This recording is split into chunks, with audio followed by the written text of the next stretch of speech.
Guarantee ಯೋಜನೆಗಳನ್ನ ಪೂರೈಸುವ ಭರದಲ್ಲಿ ಇಲಾಖೆಗಳು ತಮ್ಮ ಕೆಲಸವನ್ನೇ ಮರೆತಂತೆ ಕಾಣ್ತಿದೆ. ಬೆಕ್ಕಿಗೆ ಚೆಲ್ಲಾಟ ಆದ್ರೆ ಇಲ್ಲಿಗೆ ಪ್ರಾಣ ಸಂಕಟ ಎಂಬಂತೆ ಬೆಸ್ಕಾಂ ಅಧಿಕಾರಿಗಳ ನಿರ್ಲಕ್ಷ್ಯ ಆ ಏರಿಯಾದ ನಿವಾಸಿಗಳಿಗೆ ಭಯದ ವಾತಾವರಣವನ್ನೇ ಸೃಷ್ಟಿಸಿದೆ.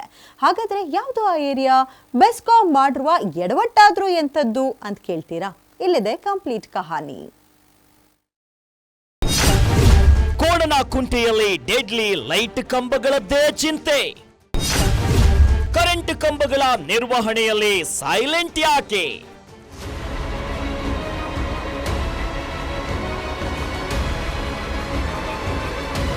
ಗಿಡಮರ ಬಳ್ಳಿಗಳ ಮಧ್ಯೆ ತುಂಬಿಕೊಂಡಿರುವ ವಿದ್ಯುತ್ ಟ್ರಾನ್ಸ್ಫಾರ್ಮರ್ಗಳು, ಬಳ್ಳಿಗಳ ತೂಕ ತಡೆಯಲಾಗದೆ ಈಗ್ಲೋ ಆಗ್ಲೋ ಅನ್ನೋ ರೀತಿ ವಾಲಿರುವ ವಿದ್ಯುತ್ ಕಂಬಗಳು. ದಿನನಿತ್ಯ ವಿದ್ಯುತ್ ಕಂಬಗಳತ್ತ ಅಪಾಯದಲ್ಲಿ ಓಡಾಡ್ತಿರೋ ಸ್ಥಳೀಯರು ಈ ಡೆಡ್ಲಿ ಡೇಂಜರಸ್ ದೃಶ್ಯಗಳು ಕಂಡು ಬಂದಿದ್ದು ಕೆಂಗೇರಿಯ ಕೋಣಸಂದ್ರದಲ್ಲಿ.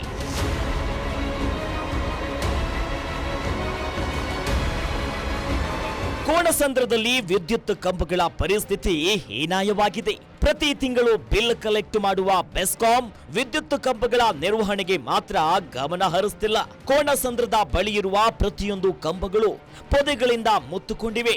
ಫ್ರೀಯಾಗಿ 200 ಯೂನಿಟ್ ವಿದ್ಯುತ್ ನೀಡುವ ಭರದಲ್ಲಿ ಕಂಬಗಳ ನಿರ್ವಹಣೆಯನ್ನ ಬೆಸ್ಕಾಂ ಮರೆತಿದ್ದು ಅಲ್ಲಿನ ಸ್ಥಳೀಯರಿಗೆ ಜೀವ ಭಯ ಶುರುವಾಗಿದೆ. ಕೋಣಸಂದ್ರದಲ್ಲಿ ಎಲ್ಲ ಬಿಡಿಯೋ ಲೇಔಟ್ ಅಂತ ಹೇಳ್ತಾರೆ. ಇದಕ್ಕೆ ದರ್ಗಾ ಮೊಹಲ್ಲ ಇಲ್ಲಿ ಎಲ್ಲ ಜನಗಳೆಲ್ಲ ಬರ್ತಾ ಇದ್ದಾರೆ. ಬೆಸ್ಕಾಂ ಒಂದು ನಿರ್ಲಕ್ಷ್ಯ ಭಾಳ ಧೋರಣೆ ಆಗುತ್ತೆ.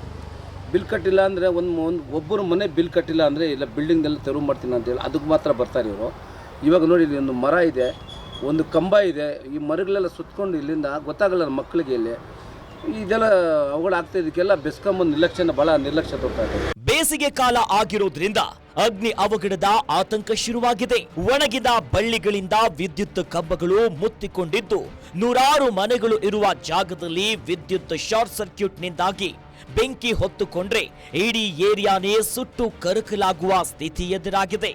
ಇನ್ನು ಏರಿಯಾದ ವಿದ್ಯುತ್ ಕಂಬಗಳ ಪರಿಸ್ಥಿತಿ ಹೀಗಿದೆ, ಸರಿ ಮಾಡಿಕೊಡಿ ಅಂತ ಸ್ಥಳೀಯರು ಅನೇಕ ಬಾರಿ ಬೆಸ್ಕಾಂ ಕಚೇರಿಗೆ ದೂರು ನೀಡಿದ್ರು. ಬೆಸ್ಕಾಂ ಮಾತ್ರ ಅದ್ಯಾಕೋ ಸೈಲೆಂಟ್ ಆಗಿ ಕುಳಿತಿದೆ. ಯಾವುದೇ ಥರದ ಇಲ್ಲಿ ಸೌಲಭ್ಯ ಇಲ್ಲ. ಇಲ್ಲಿ ಸುಮ್ಮನೆ ಏನೋ ಅವರು ಕಾಟಾಚಾರಕ್ಕೆ ಬರ್ತಾರೆ ಹೋಗ್ತಾರೆ. ಇದನ್ನು ಕೇಳೋರು ಯಾರೂ ಇಲ್ಲ, ಕೇಳೋರು ಲೀಡರ್ ಯಾರೂ ಇಲ್ಲ, ಇಲ್ಲಿ ಒಬ್ಬ ನಾಯಕರು ಯಾರೂ ಇಲ್ಲ. ಇಲ್ಲಿ ತಮ್ಮಷ್ಟಕ್ಕೆ ತಮ್ಮ ಏನೋ ಮಾಡ್ತಾ ಇದ್ದಾರೆ. ಫ್ರೀ ಕರೆಂಟ್ ಅವರು ಸಿದ್ದರಾಮಯ್ಯ ಸರ್ಕಾರ ಒಂದು ಒಳ್ಳೆ ಕೆಲಸ ಮಾಡಿದ್ದಾರೆ. ಉಚಿತ ವಿದ್ಯುತ್ ಸೌಲಭ್ಯ ಫ್ರೀ ಕರೆಂಟ್ ಕೊಟ್ಟಿದ್ದಾರೆ. ಆದ್ರೆ ಕರೆಂಟ್ ಕಂಬಗಳೇ ಈ ತರ ಮರದಿಂದ ಅದಕ್ಕೆ ಹೇಳ್ತಾ ಇರೋದು. ಅದಕ್ಕೆ ಕೇಳೋರು ಯಾರಿದ್ದಾರಲ್ಲ ಬೆಸ್ಕಾಂ ಅವರು ಇದಕ್ಕೆ ಸರಿಯಾದ ಒಂದು ನಿರ್ವಹಣೆ ಮಾಡಬೇಕು. ಇದಕ್ಕೆ ಒಟ್ನಲ್ಲಿ ಕೋಣಸಂದ್ರದ ನಿವಾಸಿಗಳು ಮಾತ್ರ ಆತಂಕದಲ್ಲೇ ದಿನ ದೂಡ್ತಿದ್ದಾರೆ. ಅದರಲ್ಲೂ ಜೋರು ಮಳೆಗಾಳಿ ಬಂದ್ರೆ ದೇವ್ರೇ ನೀನೇ ಕಾಪಾಡಪ್ಪ ಅಂತ ಬೇಡಿಕೊಳ್ಳುವ ಪರಿಸ್ಥಿತಿಯಲ್ಲಿದ್ದಾರೆ. ಇನ್ನಾದ್ರೂ ಬೆಸ್ಕಾಂ ಎಚ್ಚೆತ್ತುಕೊಳ್ಳುತ್ತಾ ಕಾದು ನೋಡಬೇಕಾಗಿದೆ. Charan Moodbidri, metro bureau, guarantee news, Bengaluru.